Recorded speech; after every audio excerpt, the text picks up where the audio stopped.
저희들이 하박국서, 스가랴서를 이제 함께 묶어서 구약 성경의 마지막 세 권, 거의 동시대의 소선지서의 마지막 끝부분의 세 권을 저희들이 공부하는데, 학개서 그리고 말라기서를 저희들이 끝마쳤고 이제 소선지서의 마지막 12번째 책인 말라기서를 4장에 걸쳐서 수차례에 걸쳐서 말씀을 전하기를 원합니다.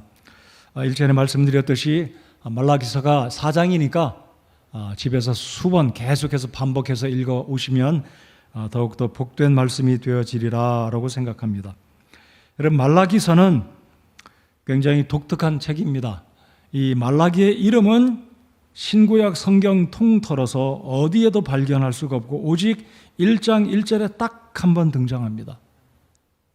그러니까 구약 성경의 이사야서 같은 경우는 예수님께서 마태복음에 굉장히 많이 인용하셨는가 하면, 이 말라기는 말라기서 자체에서만 한 번 이름이 언급되고 신약에서도 구약 성경 다른 책에서도 언급이 전무후무한 굉장히 희소한 책이기도 합니다.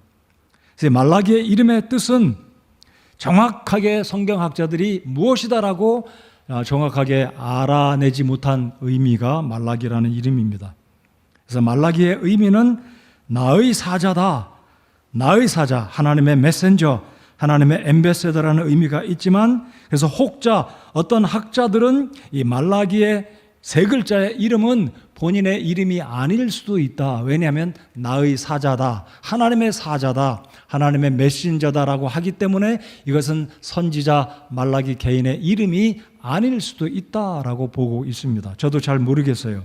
그렇지만 우리가 일반적으로 알고 있는 것은 말라기는 마지막 구약 성경의 39번째 책을 기록한 분, 하나님의 선지자, 그렇게 이해하고 있습니다. 틀린 것은 아니라고 생각되고요. 정확한 것은 말라기 세 글자의 이름의 뜻은 나의 사자다.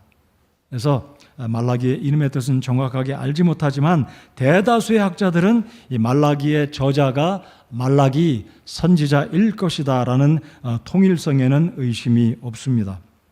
그래서 하나님께서 이 말라기를 통해서 이 구약 성경의 마지막 책, 히브리어 성경으로는 말라기가 마지막 책은 아니지만 헬라어로 번역한, 히브리어를 헬라어로 번역한 70인역이라고 하는 성경책, 영어 성경책, 우리 한글어 성경책, 그리고 기타 외국어로 번역된 성경책의 구약의 마지막 책은 말라기서입니다. 그래서 이 말라기서를 통해서 이제 4장을 통해서 하나님께서 저와 여러분에게 개인적으로 어떤 교훈과 또 가르침과 감동을 주실지 기대하는 마음으로, 말라기 짧은 책이기는 하지만 말씀에 복이 되는 시간들이 되기를 바랍니다. 그래서 말라기는 말씀드린 것처럼 구약 성경의 12권의 소선지서들 가운데 마지막 책으로 유일하게 1장 1절에서 단 한 번 말라기의 이름이 등장하고 있습니다. 그래서 이 말라기의 이름의 의미는 말르아키라는 의미에서 하나님의 사자의 형태가 옮겨져서 말라기로, 말라카이, 영어에서 말라카이, 그래서 라틴어에서는 말라치라고 이름이 붙여져 있는데, 아무튼 한글 성경에는 말라기로 우리에게 알려져 있습니다. 그래서 전에 오는 바에 의하면 이 말라기 선지자는 소년 시절에는 흠이 없는 생활을 했고, 모든 사람들이 이 말라기의 경건함과 그의 온유함으로 인해서 말라기를 존경했기 때문에 그를 말라기 괄호 열고 천사 괄호 닫고 라고 이 유대인들, 히브리인들이 이해했다고 합니다. 이 말라기 선지자는 구약 성경의 이 이스라엘의 역사의 마지막 끝부분 시대였던 에스라, 느헤미야 시대의 동시대의 인물입니다. 그래서 여러분이 구약 성경을 읽으시다 보면은 구약의 역사사의 마지막 책은 에스라, 느헤미야, 에스더, 이때가 이스라엘 역사의 마지막인데, 구약 성경이 쭉 진행되는 것을 보면 에스라, 느헤미야, 에스더, 그 다음에 선지서들이 쭉 등장하잖아요. 그 다음에 중간에 시가서도 있습니다. 욥기, 시편, 잠언, 저도서, 아가, 이사야, 예레미야, 에레미야가, 에스겔, 다니엘, 호세아 쭉 내려오는데, 그리고 말라기가 나오니까 이 말라기라는 선지자는 느헤미야나 에스라와는 동떨어진 한참 이후의 인물이겠다라고 생각하기 쉽겠지만, 이 말라기라는 사람은 느헤미야 그리고 에스라와 동시대 다시 말씀드리면 이 바빌론에서 70년간 포로를 마치고 유다 예루살렘으로 돌아와서 성전을 건축하고 이스라엘의 영적인 부흥을 일으켰던 그 시대에 쓰임받았던, 그리고 이스라엘의 마지막 이 시대의 선지자로 활동한, 그래서 이 말라기 선지자 이후에 하나님은 더 이상 선지자를 보내지 않으셨습니다. 소위 말해서 신약과 구약 사이에 하나님의 계시가 중단되어 있는 암흑 시대가 도래하기 직전의 마지막 선지자. 그래서 더 정확하게 말씀드리면 구약의 마지막 선지자는 침례 요한이다라고 말할 수 있겠지만, 아무튼 성경의 순서로 볼 때 구약의 마지막 선지자는 말라기다라고 말씀을 드릴 수가 있겠습니다.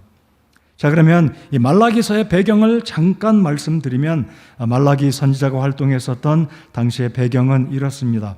말씀드린 것처럼 이스라엘 백성들은 바빌론에서의 포로 70년간을 마치고 1차, 2차, 3차에 걸쳐서 유다 백성들이 예루살렘으로 돌아오게 되었습니다.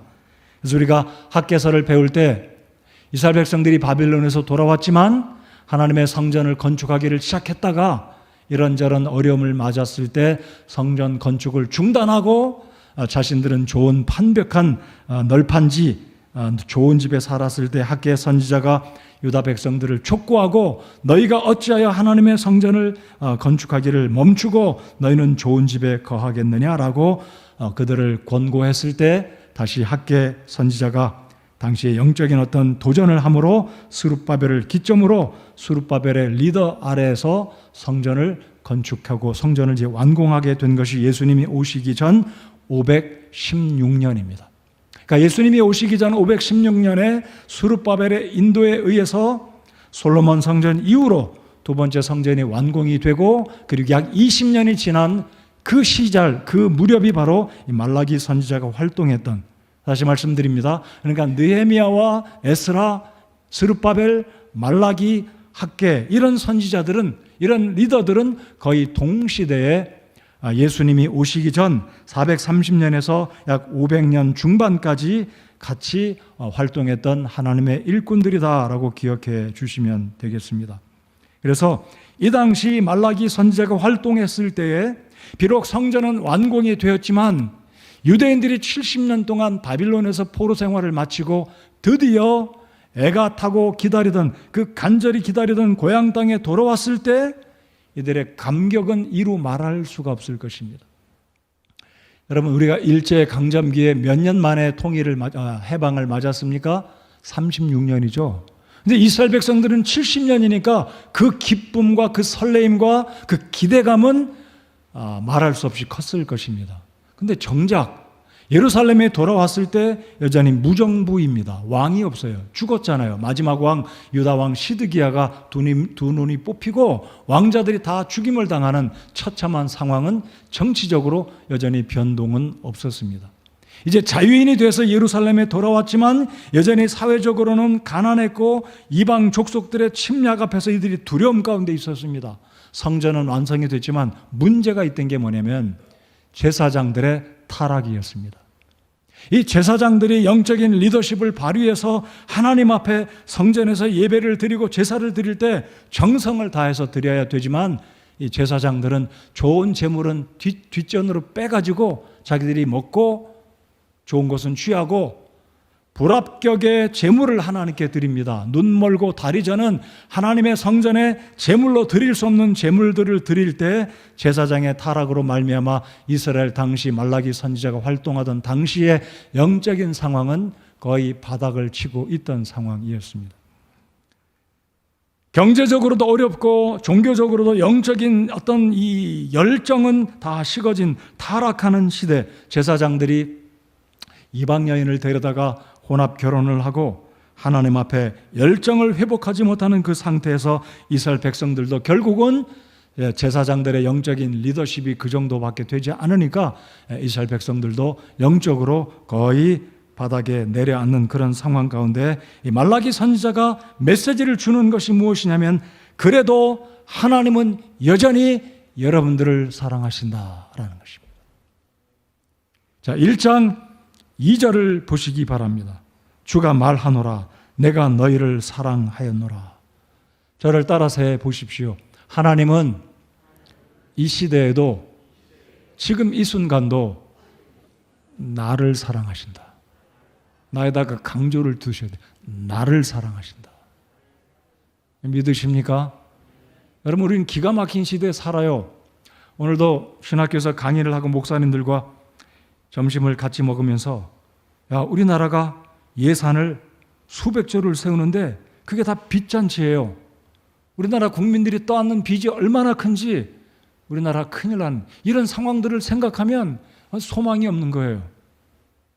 코로나는 여전히 우리 곁에 여전히 창궐하고, 지금은 조금 잦아드는 분위기, 앞으로 백신이 집단 면역 체계가 9월이면 두고 볼 일이지만, 여전히 우리의 삶은 개별적으로 각 가정들, 사업하는 분들, 직장과 여러 가지 모습을 보면 각양각층의 어려움 가운데 살고 있습니다. 건강이 넉넉지 않은 분들, 사업과 일터와 직장에서 각 가정의 모습들, 그럴 때 우리가 질문하기를, 하나님 나를 사랑하고 계십니까? 하나님, 내가 하나님의 사랑 가운데 살고 있는 게 맞습니까?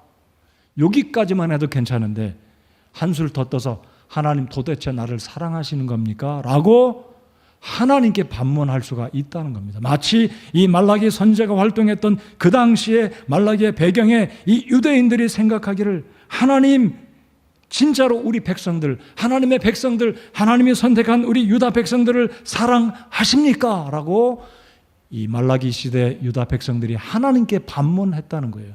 그래서 이런 사회적인 배경, 종교적인 배경 가운데 말라기 선지자는 당신의 백성들에게, 하나님의 선민에게 깨우쳐주고 리마인드 시켜주기를, 하나님은 여전히 변치 않고 우리들을 사랑하고 계신다. 여러분, 다시 한번 제가 여쭤보겠습니다. 여러분이 지금 청년이고 학생이고 연세가 몇이 되었고 직장에서 일을 하고 있고 사업에 어려움이 있고 건강이 넉넉지 않더라도 과연 하나님은 나를 사랑하고 계심을 내가 확신하고 있는가? 잠언 자답해 보실 필요가 있습니다. 하나님 여러분 사랑하십니까? 제가 신문을 보면서 그 생각을 했어요. 하나님, 제가 아프가니스탄에서 태어나고 있다면 그 신문에 나온 사진 속에 웅크리고 있는 그 불쌍한 수많은 아프간 그 사람들을 볼 때 탈레반이 억압하고 자유를 빼앗고 정말 앞으로 아프가니스탄에는 얼마나 어려움이 올까 생각할 때, 내가 그곳에 한 사람이라면 아찔했습니다. 오늘 그래도 내가 한국 땅에 살면서 하나님을 믿고 구원받은 하나님의 백성이 되었다는 것이 얼마나 감사한지, 얼마나 하나님의 사랑 가운데 있다는 것이 얼마나 감사한지 모르겠습니다. 감사하시기 바랍니다. 그건 정말 감사한 거예요.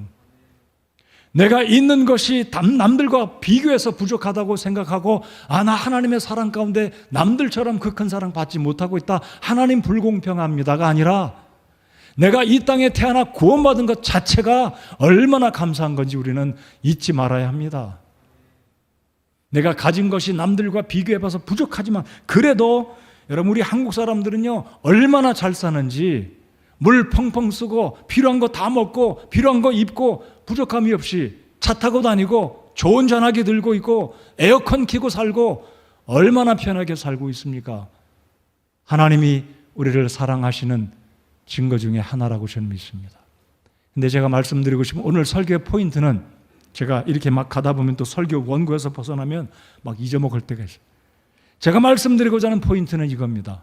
하나님이 과연 우리를 사랑한다는 그 기준은 물질적인 어떤 기준, 물질의 풍부함, 그것에 의한 것이 아니고, 눈에 보이는 건강의 넉넉함이 아니고, 내 직장과 사업에 잘 나가는 그것이 아니라, 눈에 보이지는 않지만 영원한 것을 우리가 하나님 앞에 이미 얻었다는 그 자체가, 우리는 이미 하나님 앞에 사랑받는 자임을 믿고 감사해야 한다는 것입니다. 성도 여러분, 그렇게 믿으십니까? 우리는 절대로 하나님의 사랑의 기준을 세상 사람들이 누리는 물질적인 풍요함, 건강의 어떤 척도, 거기에 비교해서 플러스 마이너스에 의해서 기준점에서 미친다, 넘는다, 못 미친다, 그것에 의해서 하나님의 사랑이 우리의 판단에 미쳐서 하나님 사랑하신다, 이런 것이 아니라, 하나님은 나에게 받을 만한 자격이 없는 나에게 정말 가장 최고의, 가장 놀라운 것을 우리에게 주셨다는 사실을 생각한다면, 여전히 우리는 하나님의 사랑 앞에 감사하고 감격하고 어쩔 줄 몰라 하고 우리 주님을 찬양해야 한다는 것입니다. 이것이 말라기가 우리에게 전하고 있는 가장 중요한, 여러분 말라기의 4장의 가장 핵심 구절이 있습니다. 의의 태양이 떠올라서 장차 메시아가 와서 이 유다 백성들 하나님의 선민을 구원할 것이라는 놀라운 메시지가 4장에 있지만, 그와 더불어서 말라기가 주고 있는 핵심 메시지는 바로 2절입니다. 주가 말하노라 내가 너희를 사랑하였노라. 이 저녁에 우리 성도 여러분들, 오늘 김부국 자매님과 통화를 할 때 참 마음이 참 안타까웠습니다. 우리 사랑하는 김 집사님,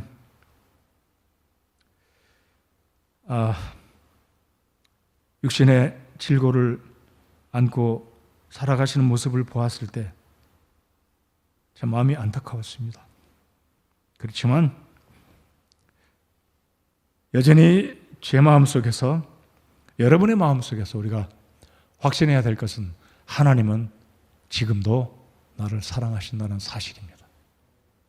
이 사실을 확신하시면서 말라기를 저희들 계속해서 배우면서 은혜와 도전의 감격의 시간이 되기 바랍니다. 자, 말라기가 우리에게 주고 있는 3가지 초점이 있습니다. 이 초점은 과거, 현재, 미래 3가지 시제입니다.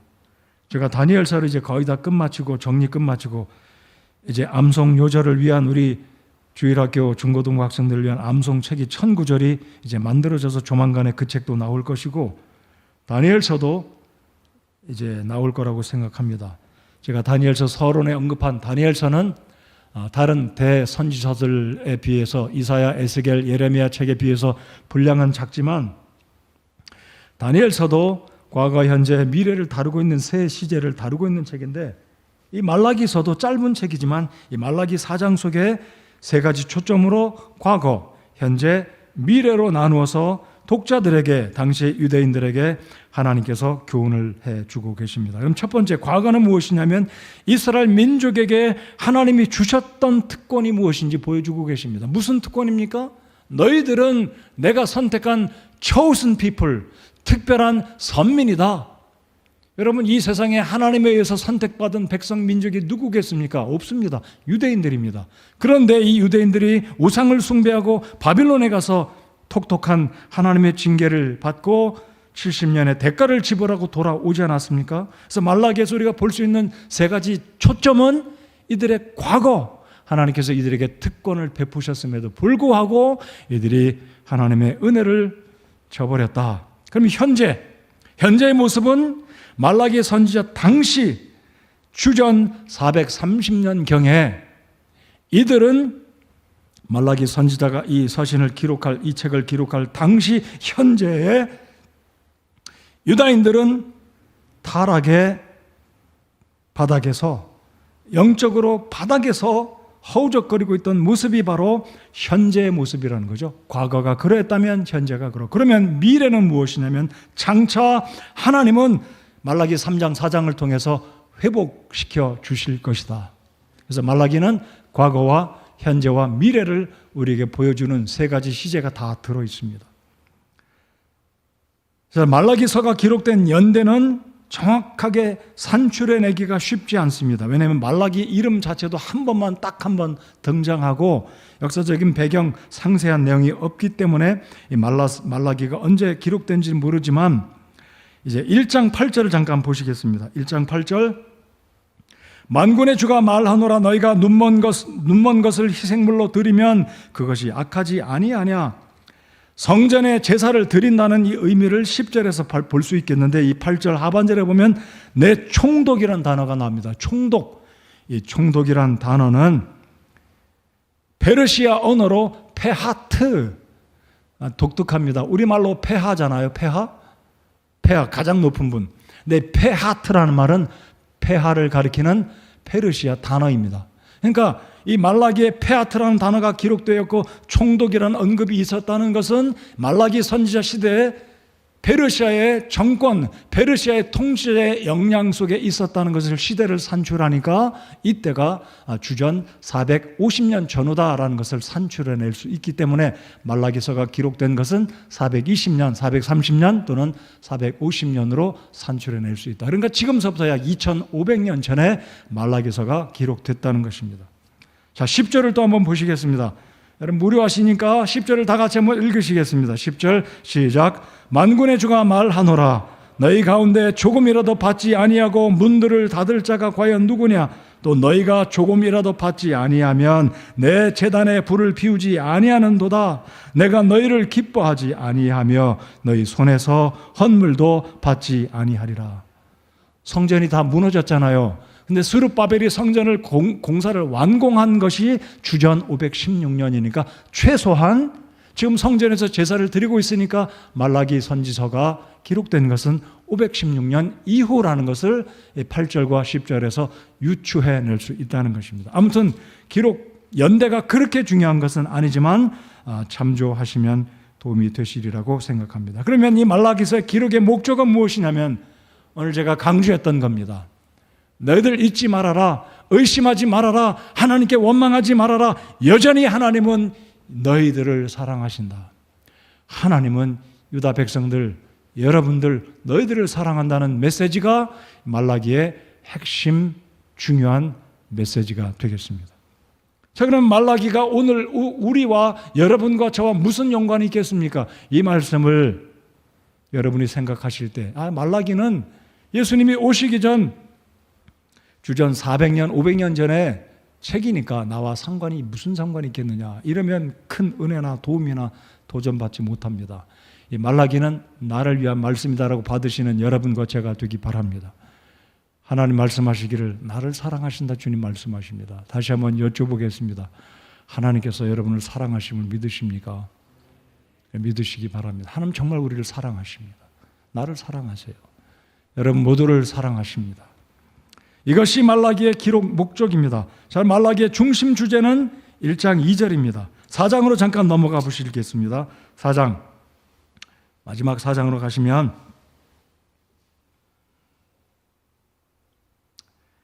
4장 1절 2절에 쭉 보시면 2절에 그러나 내 이름을 두려워하는 너희에게는 의의 해가 자기 날개들 안에 병 고치는 능력을 가지고 떠오르리니 너희가 나아가서 외양간에 송아지들 같이 자라리라. 개역성경은 뛸 것이라고 표현한 것으로 제가 기억합니다. 5절 보라 크고 두려운 주의 날이 이르기 전에 내가 대언자 엘리야를 너희에게 보내리니 그가 아버지들의 마음을 자녀들에게로 돌아오게 하며 자녀들의 마음을 그들의 아버지들에게로 돌아오게 하여 내가 와서 저주로 그 땅을 치지 아니하게 하리라. 저주가 아니라 이제는 은총을 부어주시겠다. 엘리야 즉 침례 요한을 보내주시고 드디어 메시아가 올 것을 구약의 마지막 책 말라기 선지자가 여명을 보여주고 있습니다. 우리 모두에게 희망의 메시지를 주고 있는 것이 말라기 전체의 가장 중요한 두 구절, 1장의 한 구절, 4장의 한 구절 들어있음을 기억하시기 바랍니다.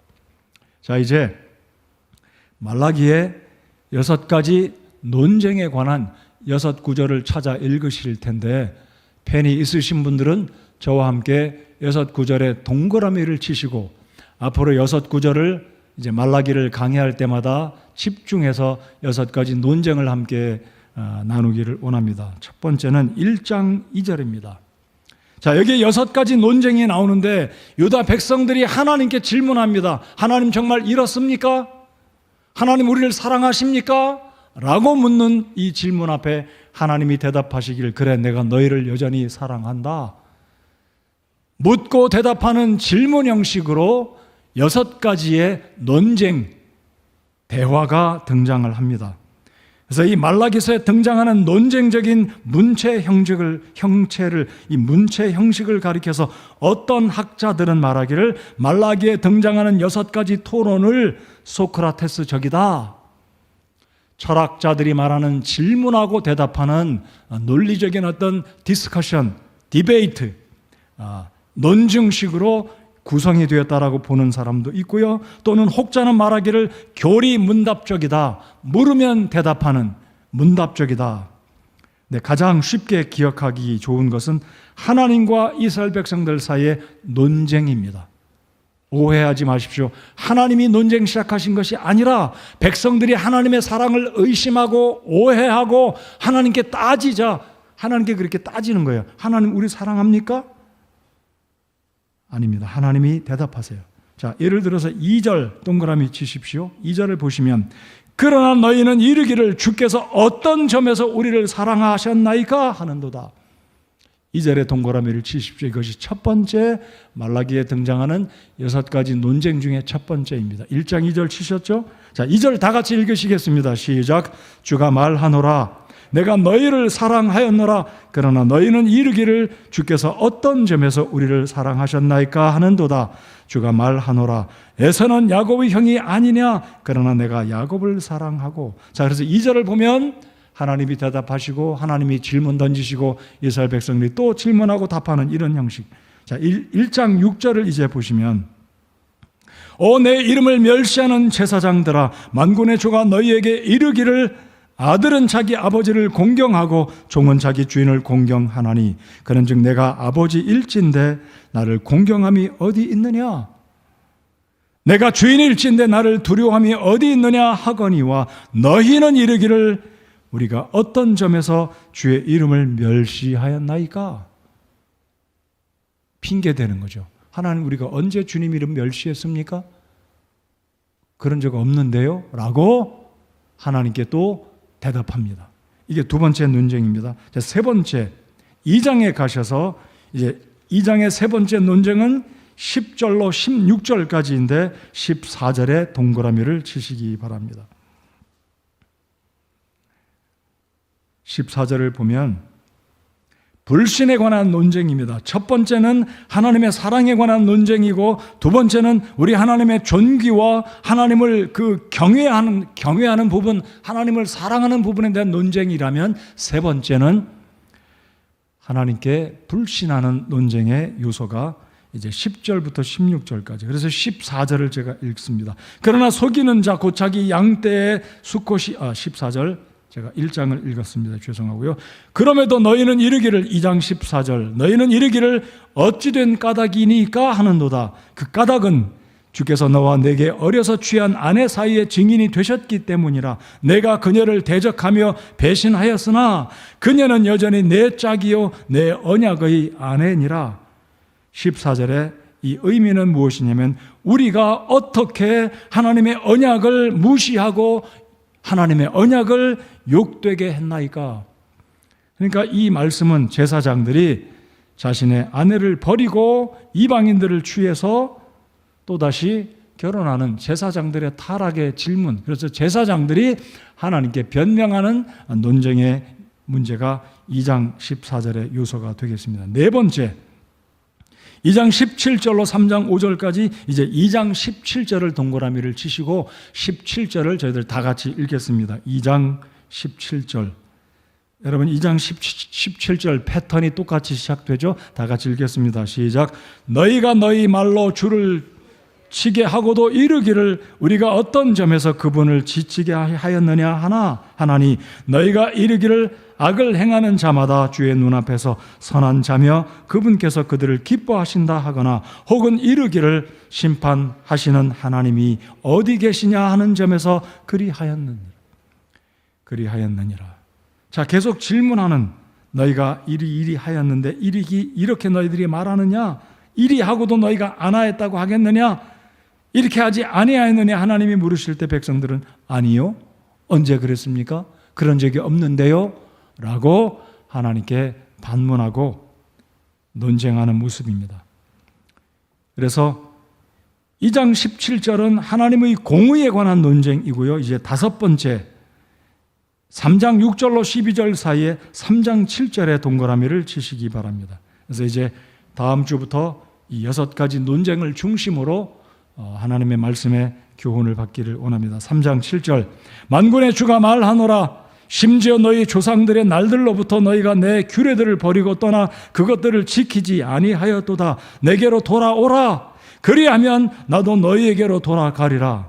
그러나 너희는 이르기를 우리가 어떤 점에서 돌아가리까 하였도다. 이 의미를 들으시면 여러분이 문제가 무엇인지 분명히 금방 이해할 겁니다. 우리 진우가 뭔가 열심히 쓰고 있는데 성경을 쓰고 있지는 모르겠어요. 아무튼 진우면 아마 이 구절을 읽고서 잘 이해가 안 갈지 모르겠지만 여러분 적어도 방금 읽은 이 3장 7절 읽으시고 이스라엘 백성들이 지금 하나님께 구실을 대기를 우리가 언제 어떤 점에서 하나님께 등을 돌리고 하나님을 떠났습니까? 언제 우리가 하나님의 율법을 무시하고 방종하였습니까? 없습니다 라고 핑계대고 있다는 것을 금방 알 수 있을 것입니다. 이해가 되십니까? 계속 이스라엘 백성들이, 유다 백성들이 하나님께 핑계대고 있습니다. 이제 끝으로 여섯 번째, 3장 13절 동그라미를 치시기 바랍니다. 3장 13절, 14절, 15절 그 유명한 11조의 문제, 하나님의 물건을, 하나님의 것을 도적질한 이 죄에 대해서 하나님이 또 지적하십니다. 13절, 주가 말하노라 너희가 완악한 말들로 나를 대적하고도 이르기를 우리가 무슨 말을 그렇게 많이 하여 주를 대적하였나이까 하는도다. 14절 너희가 이르기를 하나님을 섬기는 것이 헛되니 우리가 만군의 주 앞에서 그분의 규례를 지킨 것과 애통하는 마음으로 걸은 것이 무슨 유익이 되리요. 그러니까 마지막 3장 13절에서 우리가 무슨 말로 주님을 대적했습니까? 11조에 대한 규례를 이들이 지키지 않고 하나님의 율법에 대한 요구를 무시하고 하나님의 명령을 대적한 것에 대해서 이들은 또다시 하나님께 변명하고 있는 모습이 3장 13절, 14절의 모습이라는 것입니다. 자, 그래서 이 말라기에서는 6가지 논쟁이 나오고 있습니다. 자, 이제 오늘 1장 1절부터 이제 5절까지 이제 첫 번째 이 논쟁, 오늘 주보에 제가 말라기서 첫 번째 강의 야곱을 향한 주의 사랑이라는 제목으로 오늘 설교 말씀의 제목을 주보에 알려드렸습니다. 야곱을 향한 주의 사랑. 저는 이것을 이렇게 바꿔 읽어보기 바랍니다. 하나님께서 주 영혼을 향한 사랑이다. 하나님께서 한별이가 만나 소원이가 만나 파란 옷 입은 머리 숙인 소원이 자고 있어요? 영혼아, 소원이 나를 좀 보라고 쳐봐. 좀 두드려봐. 여러분, 우리의 이름을 넣어서 나를 향한 하나님의 사랑이다. 오늘 설교 제목은 야곱을 향한 주의 사랑이라면 오늘 마음속에, 여러분은 마음속에 나를 향한 아무개를 향한 주의 사랑이라는 이 제목으로 우리 마음속에 새기고 오늘 말씀을 받으시는 저와 여러분들 되시기 바랍니다. 자, 1절, 2절 다시 돌아가면 말라기를 통하여 이스라엘에게 주신 주의 말씀의 엄중한 부담이라 말라기 선지자가 주의 말씀을 가지고 엄중한 부담을 가지고 백성들에게 주의 말씀을 대언합니다. 주의 말씀을 증거합니다. 주가 말하노라 내가 너희를 사랑하였노라 내가 너희를 사랑하였노라 그러나 너희는 이르기를 주께서 어떤 점에서 우리를 사랑하셨나이까 하는도다. 자, 그러자 계속 주님께서, 우리 하나님께서 부언해서 야곱과 애곱을 비유하면서 계속 설명을 하시는 것이 5절까지가 되겠습니다. 이제 참조로 여기 하나님께서 야곱은 사랑하고 에서는 미워하였다. 어찌 보면 흑백 논리로 사랑과 미움을 두 단어를 대조하고 있는데 이것은 관용구적인 표현으로 이해하시기를 바랍니다. 열왕기하 5장 1절을 보시면 두로의 히람이 자기의 신하들을 솔로몬의 즉위식 때 사절단을 보내서 축가를 하고 있는데 그 열왕기상 5장 1절 끝부분에 이런 말씀이 기록되어 있습니다. 히람이 다윗을 사랑하였기 때문이다. 히람이 다윗을 사랑하였기 때문이다. 이것은 히람이 두로의 왕이 다윗을 사랑했다는 이 사랑의 의미는 남자 간의 사랑이라는 개인적인 사랑이 아니라 국가 대 국가의 동맹의 결속을 사랑으로 표현한 것이다라는 것입니다. 자, 그렇다면 이스라엘 백성들이 하나님께 말하기를 하나님이 언제 우리를 사랑하셨습니까? 우리의 나라는 지금도 왕이 없고 멸망한 상태, 무정부 상태, 외침의 위험에 노출된 상태, 가난과 사회적인 불공평과 하나님을 향한 이런 모든 것들이 침체된 상태, 하나님이 과연 우리를 사랑하는 것이 맞습니까? 라고 의심하는 이때에 하나님이 아니다. 내가 여전히 너희를 사랑한다. 그러면서 주님 말씀하시기를 내가 야곱의 형 에서는 미워하고 야곱은 사랑하였다.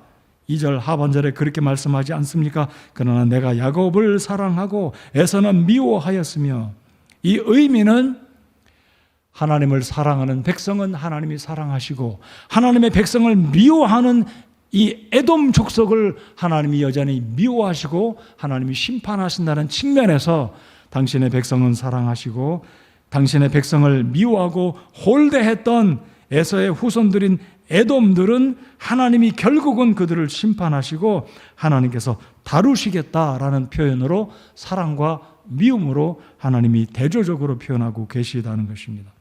자, 참조로 1장 1절에 이스라엘이라는 이름이 언급됐습니다.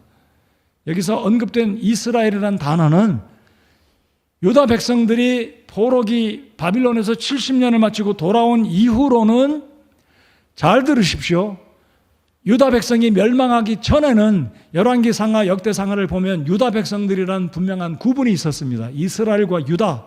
근데 포로가 마치고 돌아온 이후로부터는 유다라는 표현이 점차적으로 사라지고 이스라엘로 통일되어서 나타나고 있다는 것입니다. 자, 그러니까 1장 1절에 언급되고 있는 이스라엘은 북왕국 이스라엘 백성들을 말함이 아니라 전체를 아우러서 하나님의 선민 백성들을 유다와 이스라엘로 구분하지 않고 이제는 통칭으로 이스라엘이다라고 말하고 있음을 여러분 선지서 특별히 후반기에 이 표현을 이해하시기를 바랍니다. 그래서 이스라엘은 유다 백성들을 가리키기도 하지만 이제는 하나님의 선민 모두 전체를 하나님의 마음에 품으시고 이스라엘이다라고 말씀하고 있다는 것입니다.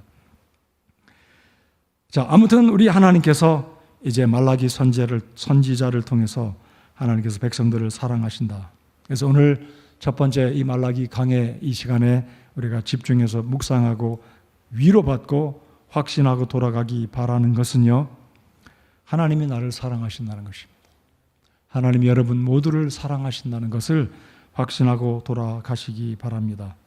우리가 때때로 하나님께 징계를 받을 때가 있습니다. 이스라엘 백성도 그러했습니다. 아까 말씀드렸듯이 말라기에서 보여주고 있는 과거, 현재, 미래. 과거는 하나님께 등을 돌리고 우상을 숭배했을 때 하나님이 이들을 바빌론의 포로로 유수 70년을 보냈습니다. 과거에 톡톡한 대가를 지불했습니다. 현재는 어떻습니까? 타락에, 영적으로 타락한 이 모습.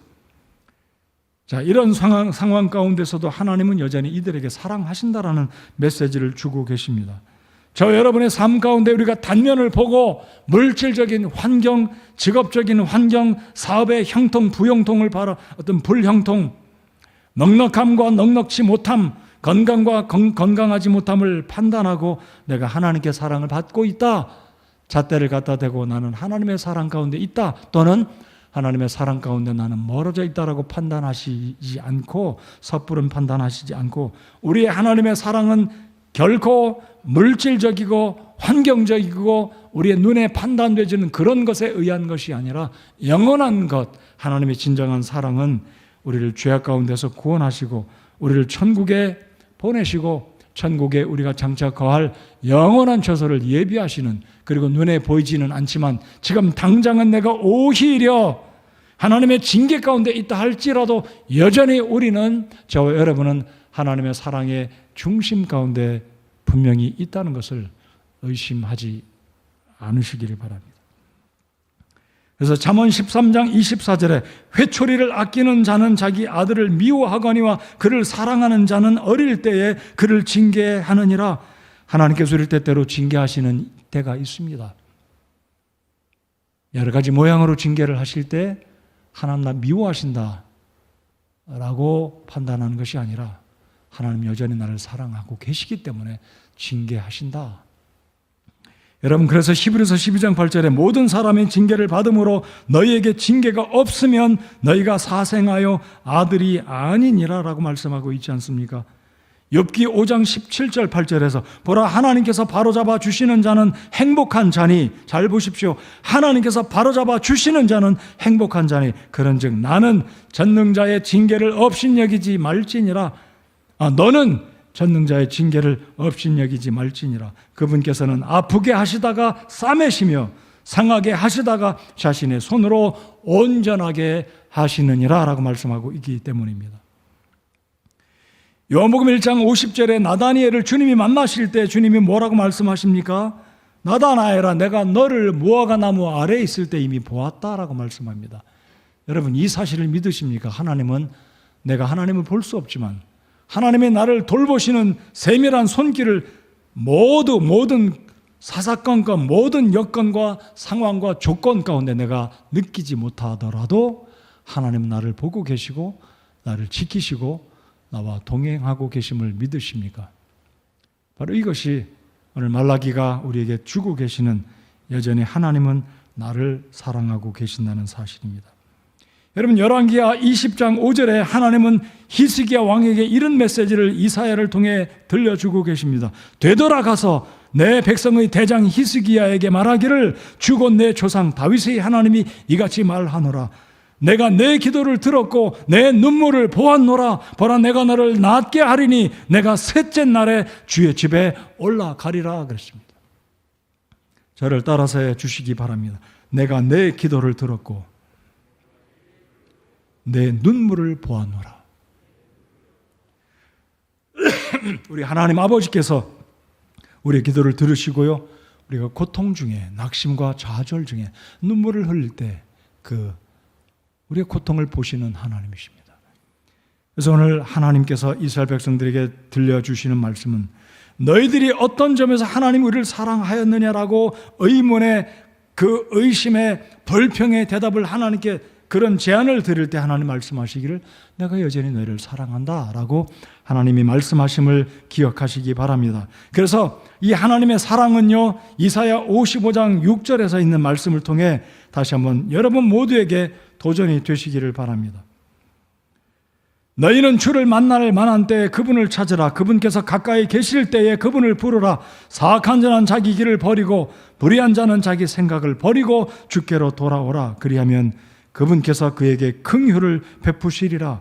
우리가 하나님께로 돌아오자 그분께서 풍성하게 용서하시리라.